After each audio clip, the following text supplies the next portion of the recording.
تو کہتے ہیں ایک شخص آتا تھا مجلس میں، مولا حسین کی مجلس ہو رہی ہے، یہ صرف چائے پینے کے لیے مجلس میں آتا تھا۔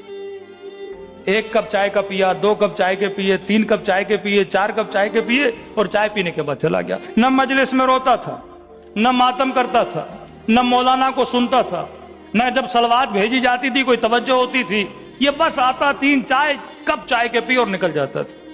شیخ عبداللہ کہتے ہیں کہ یہ عادت مجھے اس کی بڑی بری لگتی تھی۔ کہتے ہیں ہم صدام کے آنے کے بعد ایران چلے گئے، 1.5 سال کے بعد میں نے اس مومن کو قم کی مجلس میں دیکھا، اور جب مجلس میں آیا تو وہاں بھی چائے چل رہی تھی اور اس نے پھر چائے کے کپ پینا شروع کر دی۔ میں نے کہا یہ عجیب مومن ہے کہ نہ مجلس صحیح سے سنتا ہے، نہ کوئی نعرہ مارتا ہے، نہ کوئی صلوات بھیجتا ہے، نہ کوئی ماتم کرتا ہے، چائے پہ چائے پی رہا ہے۔ کہہ رہا دل میں میرے اس مومن کے لیے خیال اچھا نہیں تھا کہ یہ کیسا مومن ہے۔ شیخ عبداللہ کہتے ہیں 1.5 سال کے بعد یہ مر گیا۔ اس کی وفات کے 1 سال کے بعد اللہ نے اس مومن کی مجھے برزخ دکھائی۔ ہر کسی کی برزخ نہیں دکھائی جاتی، کیونکہ اس مومن کا خیال میرے دل میں برا تھا، اور تاکہ میں لوگوں کو بتاؤں کسی مومن کے لیے ایسا نہ سوچا کرو۔ اب عالم برزخ میں کیا دیکھتا ہوں کہ برزخ کے باغوں میں سے ایک باغ میں یہ بوڑھا بیٹھا ہے، اور میں تعجب سے پوچھتا ہوں کہ جناب تم نے ایسا کون سا کارنامہ انجام دیا؟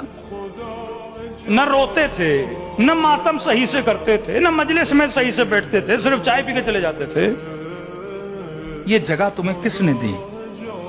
کہا شیخ عبداللہ یہ جگہ مجھے حسین نے دی ہے۔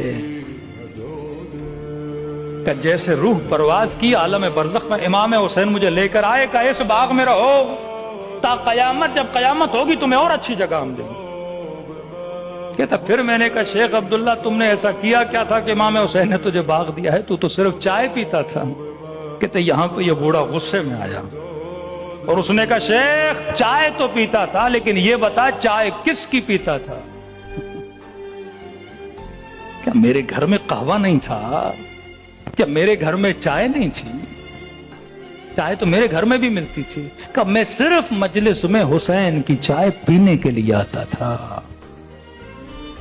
جو اس نیت سے بھی مجلس امام حسین میں آئے کہ میں تھوڑا نیاز کھا کے آ جاؤں، فرماتے امام حسین اس کا بھی اجر ضائع نہیں کرتے۔ اب تصور کرو جو حسین کا ماتم کرے، جو حسین پہ گریہ کرے، جو حسین پہ جان قربان کرے، اس کا اجر امام حسین کیسے ضائع کر سکتے ہیں؟ صلوات پڑھے محمد والے